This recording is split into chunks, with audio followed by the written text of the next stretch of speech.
আজি আমি নিউমোলজি অৰ্থাৎ সংখ্যা জ্যোতিষৰ বিষয়ে কথা পাতিম।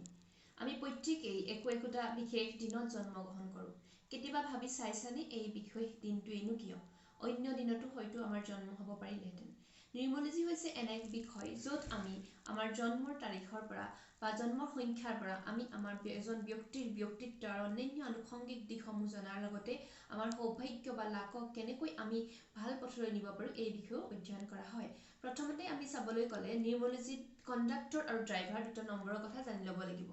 এই কণ্ডাক্টৰ আৰু ড্ৰাইভাৰনো কি? যেনেকৈ এজন ড্ৰাইভাৰে এখন গাড়ী চলাই গৈ থাকে আৰু গাড়ী চলাওঁতে সহায় কৰে এজন কণ্ডাক্টৰে, যিহেতু কণ্ডাক্টৰে পইচা পাতি তুলি তেওঁ সহায় কৰে, তেওঁক কোৱা হয় কণ্ডাক্টৰৰ কাম। আৰু এই কণ্ডাক্টৰে এইটো কাম কৰাৰ ফলত ড্ৰাইভাৰজনৰ গাড়ী চলোৱা কামটো সহজ হৈ যায়। ঠিক তেনেকৈ আমাৰ জন্মৰ তাৰিখ আৰু জন্মৰ চনটো লগালে আমি কিছুমান ড্ৰাইভাৰ আৰু কিছুমান কণ্ডাক্টৰ নাম্বাৰ পাব পাৰোঁ। কণ্ডাক্টৰ নাম্বাৰক ছাপোৰ্ট নাম্বাৰ বুলি ক'ব পাৰি। অৰ্থাৎ আমি পৃথিৱীখনত যিমান মানুহ লগ পাইছোঁ, আমি যিমান বিভিন্ন কৰ্মক্ষেত্ৰত যিমান মানুহ লগ পাইছোঁ, সকলোৰে লগত আমি ভাল নহয় বা সকলোৰে লগত আমি ইমান বেছি ক্ল'জ অনুভৱ নকৰোঁ। কণ্ডাক্টৰ বা ছাপোৰ্ট নাম্বাৰে আপোনাৰ জীৱনত সহায়কাৰী কিছুমান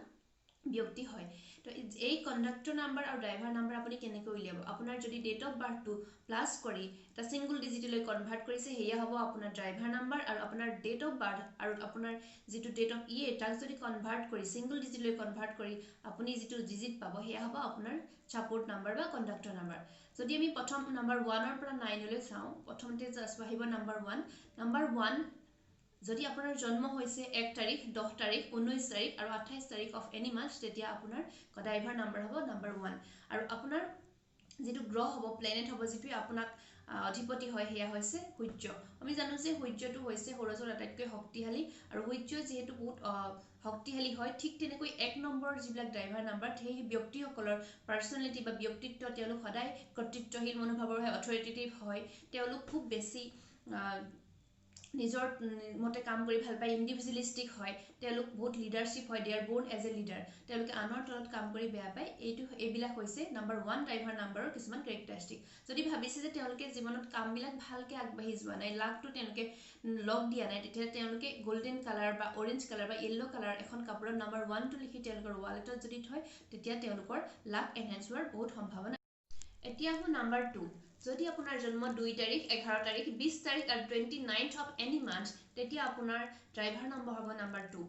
যিহেতু এই ড্ৰাইভাৰ নাম্বাৰ 2ৰ যিসকল ব্যক্তি, তেওঁলোকৰ প্লেনেট হ'ব মুন। আমি জানো যে মুন বা চন্দ্ৰৰ নিজা পোহৰ নাই, অন্য পোহৰৰ দ্বাৰা তেওঁলোকে উজ্জ্বল হৈ থাকে। সেয়েহে এনেকুৱা ধৰণৰ মানুহবিলাক বহুত বেছি ইমাজিনেটিভ হয়, ইম'চনেল হয়, চেঞ্চিটিভ হয়, বহুত বেছি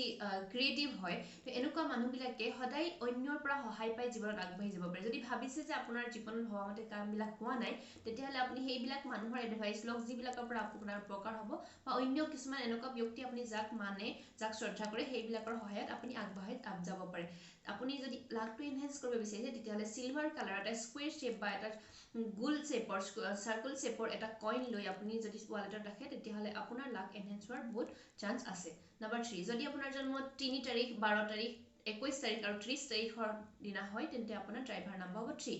এনেকুৱা ধৰণৰ মানুহবিলাকৰ যিটো প্লেনেট বা গ্ৰহ হৈছে, সেই গ্ৰহটো হৈছে জুপিটাৰ বা বৃহস্পতি। বৃহস্পতি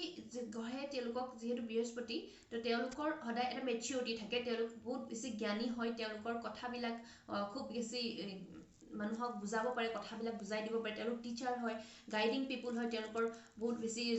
বুদ্ধি আছে। তো যিহেতু গাইড কৰিব পাৰে, টিচাৰ হয়, টিচাৰবিলাকে সদায় মানুহক ভালকৈ গাইড কৰিব পাৰে, ভালকৈ কথাবিলাক বুজাই দিব পাৰে। তেওঁলোকে মানুহক কথাবিলাক ভালকৈ বুজি পোৱাত সহায় কৰে। আৰু যদি এনেকুৱা মানুহবিলাকৰ সাধাৰণতে যদি ভাবিছে যে লাকে তেওঁলোকৰ কাম কৰা নাই, তেতিয়ালৈকে তেওঁলোকে গুৰুক সেৱা কৰিব লাগে। যিহেতু বৃহস্পতি গুৰু বুলিও কোৱা হয়, তো তেওঁলোকৰ গুৰুক সন্মান কৰা উচিত, গুৰুক সেৱা কৰা উচিত। আৰু লগতে চেফ্ৰন বা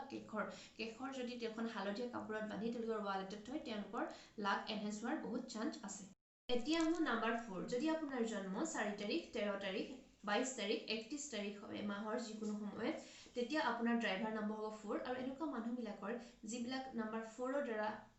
পৰিচালিত হয় তেওঁলোকৰ যিটো প্লেনেট হ'ব সেই প্লেনেটটো হৈছে ৰাহু এনেকুৱা ধৰণৰ মানুহবিলাক খুব বেছি কুইক থিংকাৰ হয় জল্দি জল্দি কথাবিলাক ভাবিব পাৰে তেওঁলোকে খুব বেছি অভাৰ থিংক কৰে তেওঁলোকে সৰু সৰু কথাকে বহুত বেছিকৈ ভাবে তেনেকুৱা মানুহবিলাকে অভাৰ থিংকিং কৰি ভাল পায় আৰু যদি এই সকল ব্যক্তি লাকটো এনহেঞ্চ কৰিব বিচাৰে তেওঁলোকে ব্ৰাউন কালাৰত এখন কাপোৰত 4টা বাৰ্লি যদি ৰাখি ৱালত ৰাখে তেন্তে তেওঁলোকৰ লাকটো এনহেঞ্চ হোৱাৰ চান্স আছে নাম্বাৰ 5 যদি আপোনাৰ জন্ম 5 তাৰিখ 14 তাৰিখ আৰু 23 তাৰিখ হয় যিকোনো মাহৰ তেন্তে আপোনাৰ ড্ৰাইভাৰ নম্বৰ হ'ব 5 আৰু আপোনাৰ যিটো গ্ৰহ হ'ব সেই গ্ৰহ হৈছে বুধ গ্ৰহ মাৰ্কিউৰি আৰু এই তেনেকুৱা মানুহবিলাক যদি চিনাকি হ'বলৈ যায় তেতিয়াহ'লে আপুনি যদি বিচাৰিবলৈ থাকে গম পাব যে তেওঁলোক খুব বেছি খৰকৈ কামবিলাক কৰি ভাল পায় যেতিয়া চিনেমা চাবলৈ যদি গৈছে আপুনি কোনো এলিভেটৰত যদি দেখা পায় নাইবা কোনো এটিএমত যদি লাইন পায় তেওঁলোকে খুব চাব যে এবাৰ ঘড়ীটোলৈ চাব এবাৰ টাইম আকৌ ঘড়ীটোলৈ চাই আকৌ মানুহলৈ চাব এবাৰ ঘড়ীলৈ চাব তো তেওঁলোকে খুব বেছি স্পীডত কাম কৰিব বিচাৰে তেওঁলোকে খুব কম সময়তে কামটো সমাধা কৰিব বিচাৰে আৰু তেওঁলোকৰ মাজত কমিউনিকেটিভ স্কিলটো বহুত বেছি আছে বহুত ইণ্টেলিজেণ্ট হয় তেওঁলোক আৰু সেয়া তেওঁলোকে যিহেতু ইণ্টেলিজেণ্ট হয় সেই ইণ্টেলিজেঞ্চটো তেওঁলোকৰ কাৰণে বুদ্ধিমত্তাটো কেতিয়াবা ভাল হ'ব পাৰে বেয়াও হ'ব পাৰে কেতিয়াবা কিছু কাৰণত কাৰণ তেওঁলোকে যদি এই বুদ্ধিমত্তাক লৈ গৰ্ব অনুভৱ কৰে তেন্তে তেওঁলোকৰ আৰু ভাল হোৱাতকৈ বেয়া হোৱাৰ চান্স আছে যিহেতু বুধ হয় বুধ গ্ৰহৰ যিটো ৰং সেইটো হৈছে গ্ৰীণ কালাৰ তো তেওঁলোকে 5টা তুলসীৰ পাত ৰাতিপুৱা যদি শুই উঠি খায় নাইবা ইলাচি খাই যদি ক'ৰবালৈ ওলাই যায় আৰু লগতে ঘৰত যদি সেউজীয়া ধৰণৰ গছ বা এনেকুৱা ধৰণৰ বেম্বু প্লান্ট বা অন্যান্য সেউজীয়া ধৰণৰ ফ্ৰেছ বস্তুবিলাক ওচৰে পাজৰে ৰাখে তেন্তে তেওঁলোকৰ লাভটো এনহেঞ্চ হোৱাৰ চান্স আছে এতিয়া হ'ল নাম্বাৰ 6 যদি আপোনাৰ জন্ম 6 তাৰিখ 15 তাৰিখ আৰু 24 তাৰিখ তেতিয়াহ'লে আপোনাৰ ড্ৰাইভাৰ নম্বৰ হ'ব 6 আৰু আপোনাৰ গ্ৰহ হৈছে ভেনাছ আৰু অৰ্থাৎ শুক্ৰ গ্ৰহ এনেকুৱা ধৰণৰ মানুহবিলাক সদায় খুব বেছি এট্ৰেক্টিভ হয় মেছমৰাইজিং হয় তেওঁলোকে য'তে যায় ত'তে তেওঁলোকৰ চিনটোত হৈ আহে তেওঁলোকে খুব বেছি ফেম বিচাৰে ফেম ভাল পায় তেওঁলোকে ফেমাছ হোৱাটো বিচাৰে তেওঁলোকে চিনেমা চাই ভাল পায় এক্টিং কৰি ভাল পায় মিউজিক ভাল পায় আৰু লগতে তেওঁলোক খুব বেছি ট্ৰেভেল কৰিও ভাল পায় এনেকুৱা ধৰণৰ মানুহবিলাকে যদি বিচাৰিছে যে লাকটো এনহেঞ্চ হোৱা নাই তেওঁলোকে কি কৰিব পাৰে এখন খুব বেছি ব্ৰাইট কালাৰৰ কাপোৰত ৰঙা কাপোৰত তেওঁলোকে এটা নাম্বাৰ 6টো লিখি যদি ৱালটোত ৰাখে তেতিয়াহ'লে তেওঁলোকৰ লাক এনহেঞ্চ হোৱাৰ চান্স আছে নাম্বাৰ 7 যদি আপোনাৰ জন্ম 7 তাৰিখ 25 তাৰিখ আৰু 16 তাৰিখ তেতিয়াহ'লে আপোনাৰ হ'ব ড্ৰাইভাৰ নাম্বাৰ 7 এনেকুৱা ধৰণৰ মানুহবিলাক যি প্ৰফেশ্যনেল যাওক সকলোতে খাপ খাই যাব পাৰে কোনো কথা নাই কিন্তু এনেকুৱা মানুহবিলাকৰ কথা এটা অন্য মানুহ প্ৰভাৱিত হ'ব পাৰে তো আপোনাৰ জীৱনৰ কামবোৰ এনেকুৱা ধৰণৰ মানুহবিলাকৰ জীৱনত কামবোৰ খুব বেছি লাহে লাহে হয় কিন্তু যদি ভাবি লৈছে যে এইটোৱে কাম কৰিম তেতিয়া সেই কামটো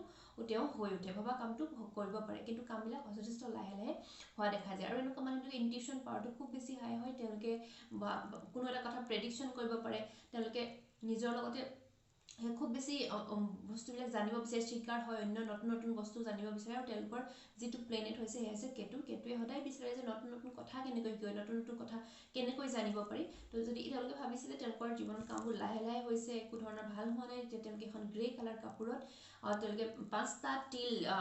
7টা তিল যদি বগা আৰু কলা মিক্স কৰি তিল যদি লৈ থাকে তেতিয়া তেওঁলোকৰ লাকটো এনহেঞ্চ হ'ব আৰু তেওঁলোকৰ কাৰণে লাকি কালাৰ হৈছে ব্লেক এণ্ড হোৱাইট বস্তুৱে তেওঁলোকক বহুত লাকটো উন্নীত কৰে নাম্বাৰ 8 যদি আপোনাৰ জন্ম 8 তাৰিখ 17 তাৰিখ 26 তাৰিখ অফ এনি মান্থ তেতিয়াহ'লে আপোনাৰ ড্ৰাইভাৰ নাম্বাৰ হ'ব 8 এনেকুৱা ধৰণৰ মানুহবিলাকৰ জীৱনত খুব বেছি আপছ এণ্ড ডাউনছ আছে শনি গ্ৰহ তেওঁলোকৰ যিটো শনিয়ে তেওঁলোকক ৰুল কৰে তো আপছ এণ্ড ডাউনছ খুব বেছি হয় তেওঁলোকৰ জাষ্টিছ খুব বেছি জাষ্টিছৰ কাৰণ তেওঁলোকে জাষ্টিছ দিব পাৰে তেওঁলোকৰ যদি চাই আপছ এণ্ড ডাউন আছে ঠিকে আছে যদি 8 নাম্বাৰটো আমি লিখোঁ কেনেকুৱা হয় যেতিয়া লিখা হয় তেতিয়া আপছ এণ্ড ডাউনছ থাকে কিন্তু যদি তাক ওলোটাই দিয়া হয় তাক ইনফিনিটি বুজায় অসীম বুজাব তাৰমানে তেওঁলোকৰ পচিবিলিটি সম্ভাৱনা বহুত বেছি আছে কিন্তু তেওঁলোকৰ মাজত যদি স্পিৰিচুৱেলিটি আনে আধ্যাত্মিকতা আনে ডিচিপ্লিন আনে নিয়মানুবৰ্তিতা যদি আনে তেওঁলোকে বহুত আগবাঢ়ি যোৱাৰ সুবিধা আছে আৰু আগবাঢ়ি যোৱাৰ চান্স আছে সেইকাৰণে তেওঁলোকে এটা কাম কৰিব পাৰে তেওঁলোকে নিজৰ লগতে অন্যান্য মানুহবিলাকক মানে তেওঁলোকে বেলেগ মানুহকো ভালকৈ বিহেভ কৰিব লাগে যদি ভালকৈ বিহেভ কৰে তেওঁলোকে ভাল বিহেভ কৰিলে তেওঁৰ লাকটো এনহেঞ্চ হোৱাৰ লগতে যদি তেওঁ বিচাৰিছে যে লাকটো ভাল হওক তেতিয়াহ'লে তেওঁ মাষ্টাৰ্ড অইল বা সৰিয়হ দুখীয়া বা যিবিলাক বস্তু মানুহক দৰকাৰী হৈছে সেইবিলাক মানুহক দান কৰিলে তেওঁ লাকটো বহুত এনহেঞ্চ হোৱাৰ চান্স আছে নাম্বাৰ 9 এতিয়া হ'ল নাম্বাৰ 9 লাষ্ট নাম্বাৰ যদি আপোনাৰ জন্ম 9 তাৰিখ 18 তাৰিখ 27 তাৰিখ হয় এনি মান্থ তেতিয়া আপোনাৰ ড্ৰাইভাৰ নম্বৰ হ'ব 9 এনেকুৱা ধৰণৰ মানুহবিলাকৰ যিটো গ্ৰহ হ'ব সেয়া হৈছে প্লেনেটটো হ'ব মাৰ্চ বা মংগল গ্ৰহ এই মংগল গ্ৰহৰ যিটো কালাৰটো ৰঙা তেওঁলোকে ভাবিছে যে লাক এনহেঞ্চ কৰোঁ তেতিয়াহ'লে তেওঁলোকে 9টা মচুৰ দাইল যদি ৰঙা মচুৰ দাইল যদি ৱালেটত বা ৰাখে তেওঁলোকৰ লাকটো এনহেঞ্চ কৰিব পাৰিব আৰু এনেকুৱা মানুহবিলাক খুব বেছি হিউমেনিটেৰিয়ান হয় গিভাৰ হয় তেওঁলোকে নিজৰ নহ'লেও লোকক দি দিব বিচাৰে যে গিভাৰ আৰু লগতে খুব বেছি মানৱীয়তাবোধ আছে, হিউমেনিটেৰিয়ান হয়। তো এয়ে আছিল আজিৰ নিউমাৰলজিৰ সংখ্যা 1ৰ পৰা 9 লৈকে। যদি বিচাৰিছে আপোনালোকে অধিক বিস্তৃত ৰূপত দিওঁ তেন্তে আপোনালোকে কমেণ্ট কৰি জনাব, আৰু লগতে আপোনালোকৰ হেণ্ড ৰাইটিং আৰু ডেট অফ বাৰ্থটো কমেণ্ট কৰি জনাব। আৰু আপোনালোকে যদি বিচাৰিছে ইয়াৰ বিষয়ে বিস্তৃতভাৱে ভিডিঅ' বনাওঁ, তেনেকৈ আপোনাৰ হেণ্ড ৰাইটিং গ্ৰাফলজি বুলি কোৱা হয় যিটো, সেই বিষয়ে আপোনালোকৰ পাৰ্চনেলিটি বা অন্যান্য বিষয়সমূহ জনাব পাৰিম। বিচাৰিছে যদি আপোনালোকে কমেণ্টত আপোনালোকৰ ডেট অফ বাৰ্থ আৰু আপোনালোকৰ হেণ্ড ৰাইটিং দিব। নমস্কাৰ।